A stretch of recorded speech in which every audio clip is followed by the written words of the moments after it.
Hey guys, welcome back to the paint shop. Jack here from Wargaming Central, bringing you part 2 of our painting tutorial today. We're going to go on today and start doing the weathering effects on this Land Raider.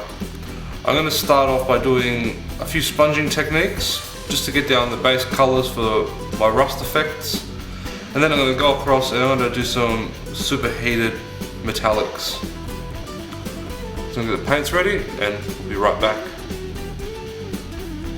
Alright, to start with, I'm going to be using lead belcher here, and now you can use different types of foam here. I'm using a slightly larger one for my base colours, and then I'm using a smaller pluck foam for all the smaller areas and just to get the rust exactly where I want it. So I'm going to get some of the lead belcher here. I'm just going to apply it to my palette. Now make sure your paints are always thoroughly mixed, especially your base paints. They tend to sort of separate when sitting. So just load up my palette here.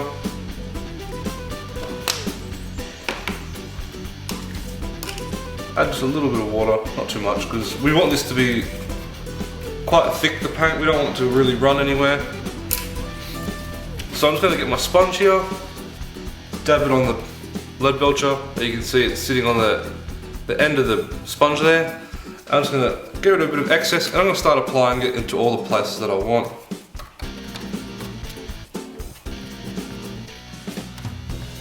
I'm going to be applying quite a lot of it because this is going to be a very, very weathered tank.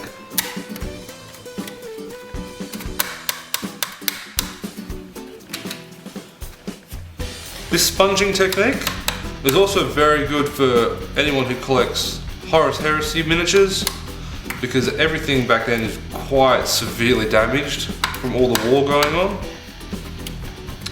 So I'm just going to apply this everywhere, and then we're going to come back once I've finished that. Alright guys, as you can see, I've quite liberally applied the sponging everywhere. Now you can use this method on smaller vehicles and even on infantry. On infantry it can be quite pleasing to the eye actually on smaller models, especially on your tactical marines or even on Imperial Guardsmen on their carapace armor. It looks quite nice. Alright, now the next part here, I'm going to be applying a little bit of Riser Rust here. I'm going to be using a smaller sponge this time, and I'm just going to be getting this into all the higher points of the rust here, just so it looks a bit more like fresh rust. And then afterwards I'm going to be applying a wash again, just very lightly over all the rusted areas, just so that it blends in and looks more like an aged rust rather than a new rust. So once I've finished applying that, we'll come back and then we'll move on to the next stage. As you can see, I've already applied a little bit of the Riser Rust here, and it's already starting to give that effect that we're looking for. Now I'm going to keep applying it.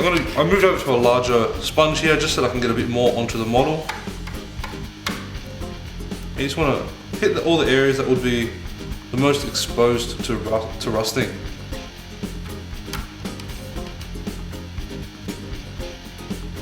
At the top of these melting areas, and along the high places of the armor, places that would get rain, snow, anything that would cause oxidization in the metal.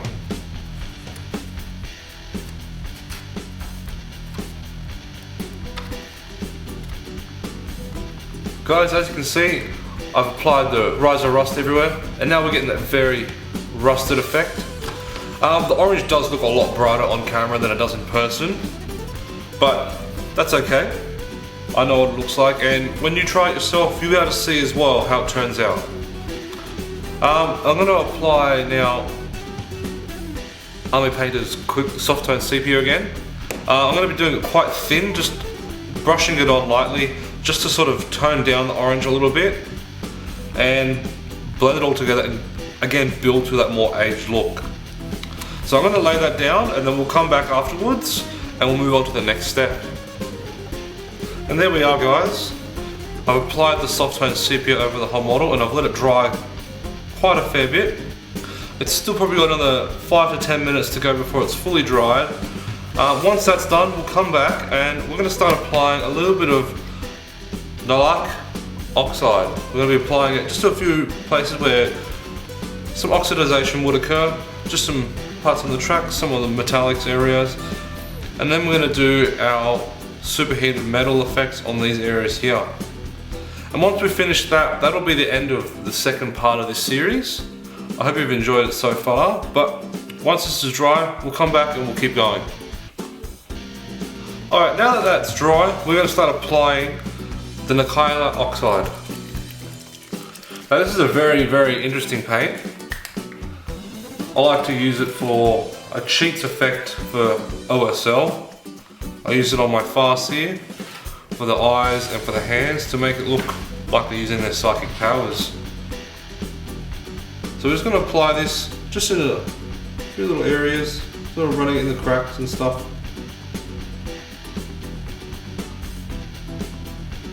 When it dries, it gives a really nice oxidized look.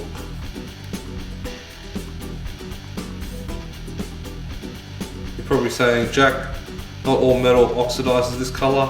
I know. I just like this paint, and I like how it gives it a little bit more contrast to the model, rather than all being the same.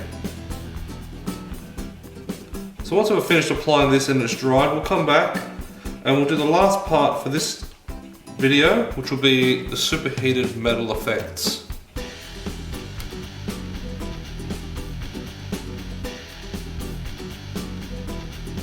Alright guys, so that's all dried now. The Nalak oxide is dried in all the places where we wanted it. I don't know, might not be able to see it so well with light. I'll turn this off. There we go. You can see the oxide paint now on the track a bit better there with that light off. Also placed a little bit just around the side here. Some on the vents here back here. On the back tracks here. And a little bit on the metals.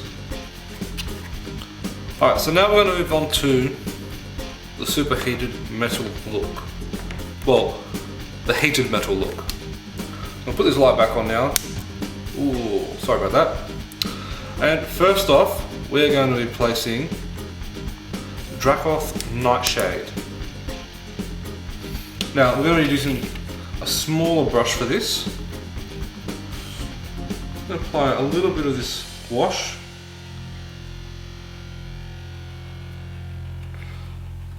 On these metal areas here.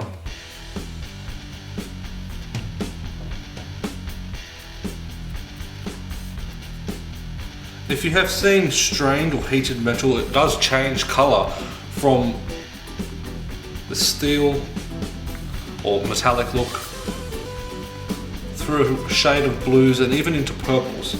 So that's what we're going to be doing here. We're going to be applying a couple of washes just to give this area that changed colour look. Starting with the blue and then working up to purple and then hitting with a little bit of black towards the very center, just to really darken it. It's only going to be a very subtle transition, but it'll look good when it's finished.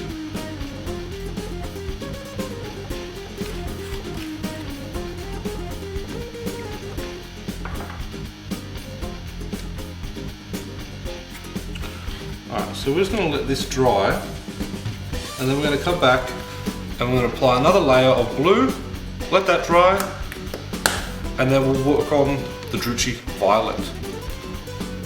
And here we are guys, I've finished applying the Druchii Violet as well as the Nuln Oil in order to achieve that gradient.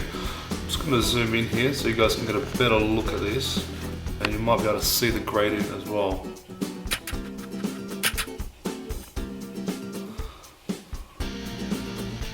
If you look carefully, you can see the slight transition from blue, purple to black.